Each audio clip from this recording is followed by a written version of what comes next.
Hi, so we are here at the Wolf Sanctuary here in Golden, BC. Yeah. Um, Entrance is $12.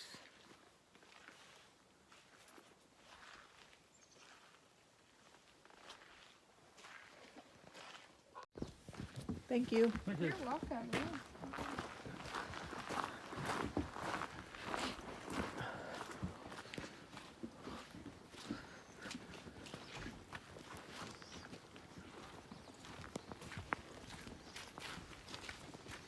Is that for real?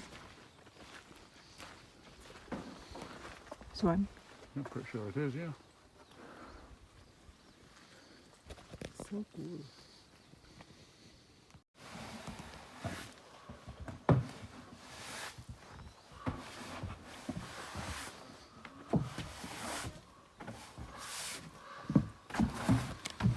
Nearly 12 months of the year outside of Canada. Under 7,000 feet, you can kill as many wolves as you want. No limit. And even if you're a non-BC resident, you can sign it as well. So, I know it's a lot of information. Do you guys have any questions? And they asked us for some wolves. So we sent about 25 wolves on a first-class flight with their visas and dropped them off in the park. And it took a while, but the park has recovered and it's beautiful as ever. And they have over 300 wolves now. We look at that situation and think it's crazy that the U.S. would think to do something like that.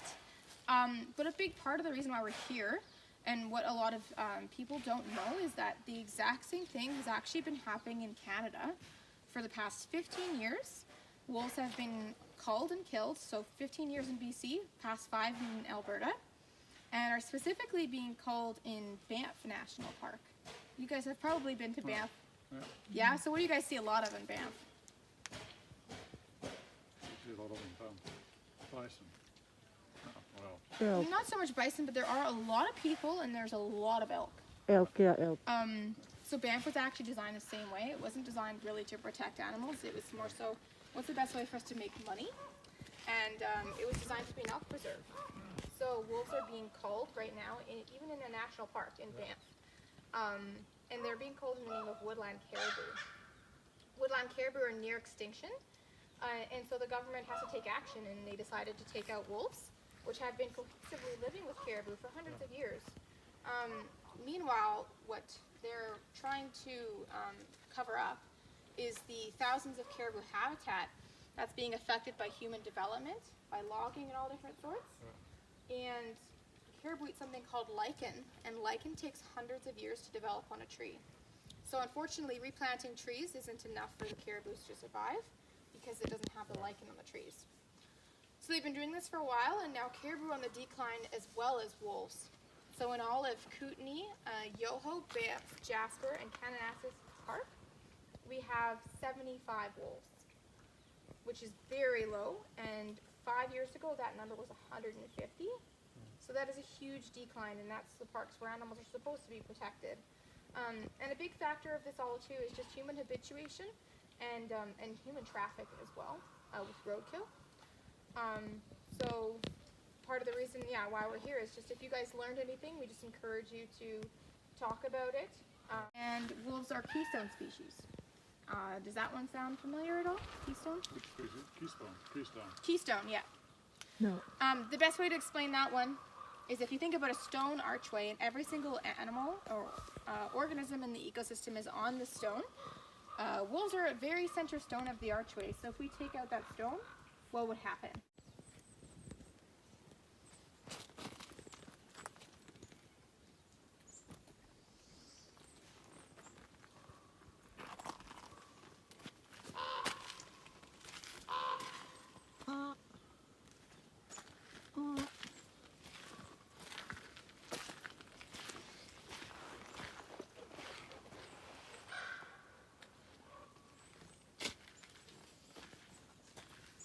So they put all the way up there.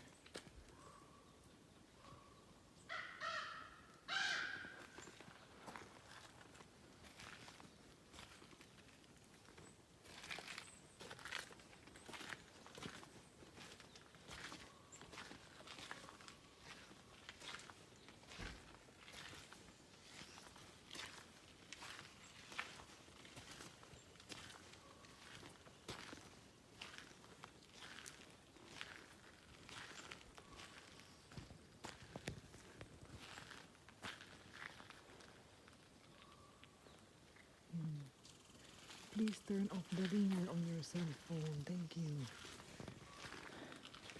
Camels, leopards, gray wolf.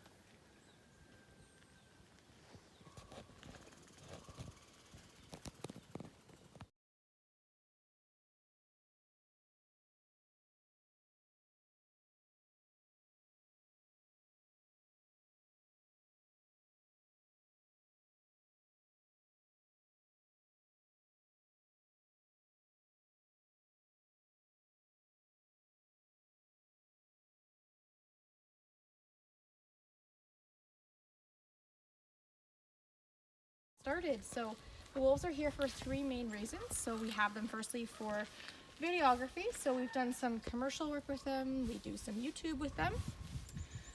Secondly, we also, if you guys haven't heard, have them for photography. So we actually, with a reservation and a fee, have public come with us on a wolf walk, which is really cool. So we take the wolves on off-leash hikes. We're the only place in the world that we know that does that. And it's a really cool opportunity to potentially pet or be licked by the wolf and to get some really cool pictures of them. So it's cool. Super cool. And thirdly, and most importantly, we have them for education purposes. So through this talk and just the site here, we want to dispel the myth of the big bad wolf, that it's this killing machine. These wolves are far more scared of us than we should be of them. And I'll cover that later as well. So I'll introduce you guys to our pack. So I should mention first, we have 7 100% gray wolves here. Do you guys want to guess how many species of wolves there are in the world? 20? Much less. Really? Yeah. So there's only 2 actually. So gray wolf would be one, and then the other one is called red wolf. And red wolves are found in eastern Canada and southern United States. And the other is gray, as I mentioned. And you've probably heard about Arctic and timber and tundra wolves. Those are actually mainly all gray wolves. It's very similar to people, so just like we are all the same species, we just have a different name because of where we come from. It's the same thing with wolves. So those are mainly all gray wolves that you've heard of. So to introduce you to our pack, so this one right here that is brazen in the sun, or what we want to be the sun, is Flora.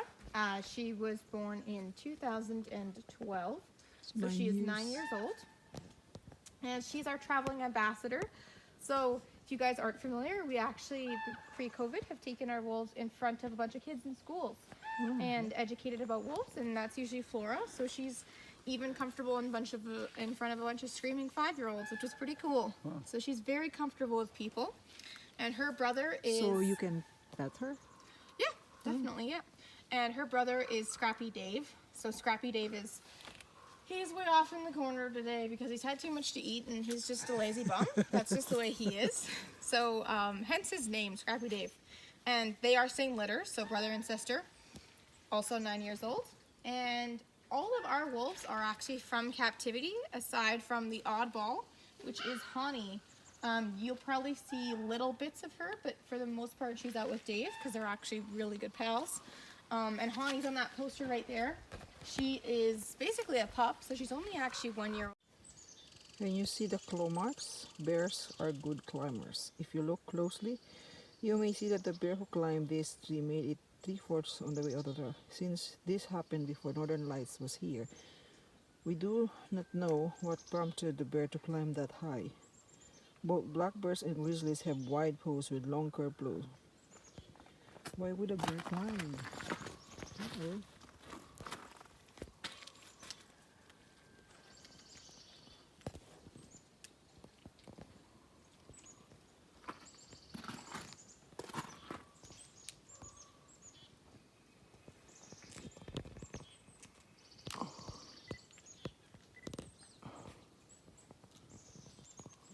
Bear close. Claw marks.